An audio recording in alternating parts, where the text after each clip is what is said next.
Publishing packages are a critical part of getting a book on shelves and are difficult to write. It can be heartbreaking when all that effort doesn't pay off and the best way forward is to change your pitch. That means your entire approach needs to be reconsidered, and it's easy to fall into the trap of preparation paralysis when you're so worried about perfection that you struggle to get anything done. But good news, I'm going through this process myself and will show you what's helped me along the way. In this video, I'm going to talk through edits to my query letter, logline, and as a bonus, I'm also including a tutorial on how to search for comps, as requested in the comments section of a prior video. Your first line of communication with potential agents is your query letter. So if you're changing your pitch, it makes sense to start there. This article by Jesse Hoffman highlights some key things to pay attention to. Mistake number 1, your query letter is too focused on story. I'm definitely guilty of this myself. It's very hard to strike the right balance between introducing your characters and explaining the basics of the plot. Jesse brings up a good point. The more you say about what happens in your novel, the less reason they have to ask to see it. And as she mentions below, it's also risky. If the agent doesn't like what you're revealing in your plot, they're not even going to consider reading your manuscript. I like how she ends this paragraph. Since your novel is doubtless far more interesting than your summary, don't give away the story by putting it in your query letter. Make them ask for the manuscript. Jesse's specific advice is, instead of filling paragraphs of the query with story summary, give the agent an appetite-whetting, 1-sentence, at most 2-sentence, logline. Make the agent say, "I've got to see that book." Mistake number 2, pitching a book that's hard to sell. This is the whole reason I'm reconsidering my publishing package. My initial manuscript was just too hard to explain. I couldn't even do it. The main takeaway I took from this portion is the bottom section, talking about your platform. It's something I'm leaning into much more in my new query letter. Since I didn't go through an MFA program or have strong ties to the literary community, past published works, etc., I need to emphasize potential areas of support for my novel, ways I can help market it. Mistake number 3 for Jesse is putting important information at the bottom of your query letter. Come in strong, don't bury the lead. Mistake number 4, keep everything relevant. Jesse points out, agents get hundreds of queries a day and they hate having to read through the slush pile. Keep your letter short and to the point. That shows you respect their time and know what they care, don't care about, which marks you as a professional. Mistake number 5 is a bit of a bigger concept. You're too close to your writing to accurately judge it. Jesse writes, if you've done everything else right and are still getting passes, assume that it's the writing. The query letter could be wordy, ungrammatical, or otherwise technically flawed. Or, if the agent asks for sample chapters submitted, your novel sample may have fallen short. If you're feeling stuck and that you lack perspective, you can hire a copy editor for the first 10 pages of your novel. Really make them shine and make the best first impression possible.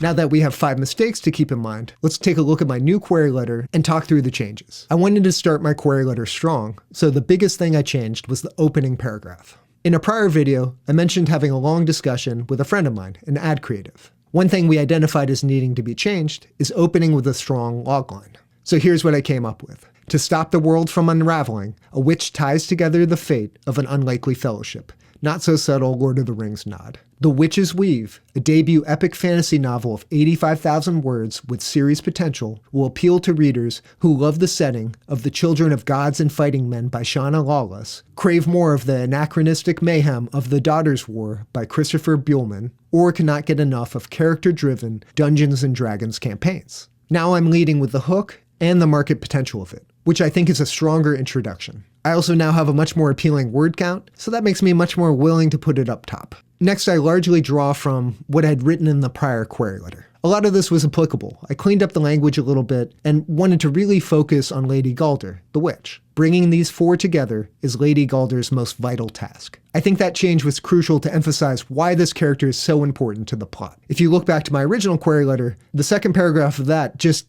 is no longer part of this story. Now we're in uncharted territory, and now I have to really consider Jesse Hoffman's mistake number 1. Am I talking too much about the story? To the west, an indigenous warrior with magical tattoos fights to protect his people's sovereignty. To the east, as a young woman converts to an invader's religion, she finds that her faith manifests in miraculous powers. And that is barely scratching the surface. Deep below, and long forgotten, a subterranean people have developed an industrious and collective society, belying their devil-like appearance to those above. When these cultures and civilizations clash, war is the path of least resistance. To protect the land that they love, true heroes fight to prevent bloodshed. This story is told through the perspectives of Lady Galder, 4 companions, and the man at the center of the conflict, Lord Osmond. So what do you think? Is that too much story? Do I need to cut down on some of these details? I'm still working on this draft of my query letter, so let me know in the comments below. The last big change I made to my query letter is emphasizing this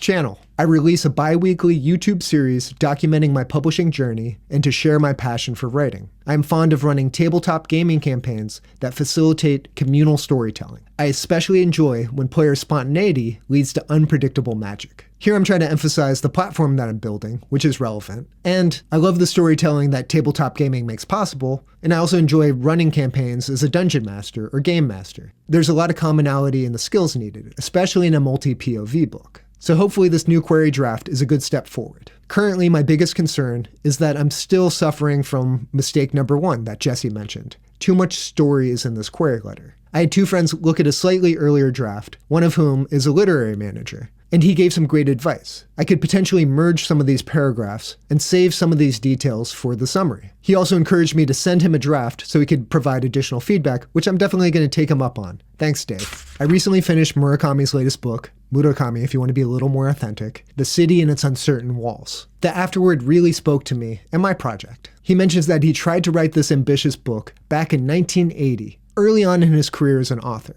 He published it as a long short story, but wasn't thrilled with the results. However, he knew there was potential in the story, and that's the part that resonated with me. My initial parallel structure has incredible potential, but am I ready to realize that as an author? I'm not sure. I think I'm capable, but it might take a lot more time, and it's unlikely an agent's going to take a risk like that. Murakami continues that he shelved that initial project and moved on to other ones, like A Wild Sheep Chase. He then details the genesis of the book that inspired me to write my parallel structure, Hard-Boiled Wonderland and the End of the World. So again, this was wonderfully inspirational for me. Murakami turned that concept into a completely different book, and then 40 years later, fully realized the original story. He talks about gaining experience and maturity as a writer, and that enabled him to finish this book. That was a great lesson for me, and that it encourages me that I'm taking the right steps now. This journey isn't always linear, and like Murakami, I'm not ready to give up on this concept, but I'm going to move forward in a way that makes sense for my career.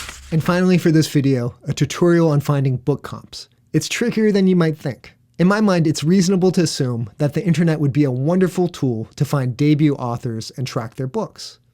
Not so much. I couldn't easily find a database that could sort them in the way I needed. Goodreads has Listopia, which provide plenty of options, but they're not always by date. Here's a list of the best epic fantasy. Nearly 4,000 books. Sifting through these to find out who was a debut author and when they were published, especially in the past 3 to 4 years, would be a monumental task. That's pages and pages and pages of books to go through. I wish there was a way to sort them quickly by year and if it was a debut author. One great thing about this list is that it mentions another list, Best Fantasy of the 21st Century. Now we're getting a little closer. However, you still have many of the same problems. You don't know exactly which year these were published or if it was a debut author. And there's about 3,000 of them.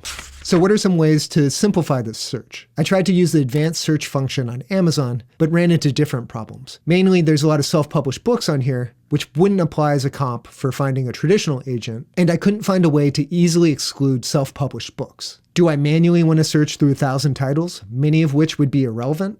Not really. I found it far more effective to use websites like Book Riot. They had an article, The 20 Best Debut Fantasy Books Ever Written, and a lot of pop-ups.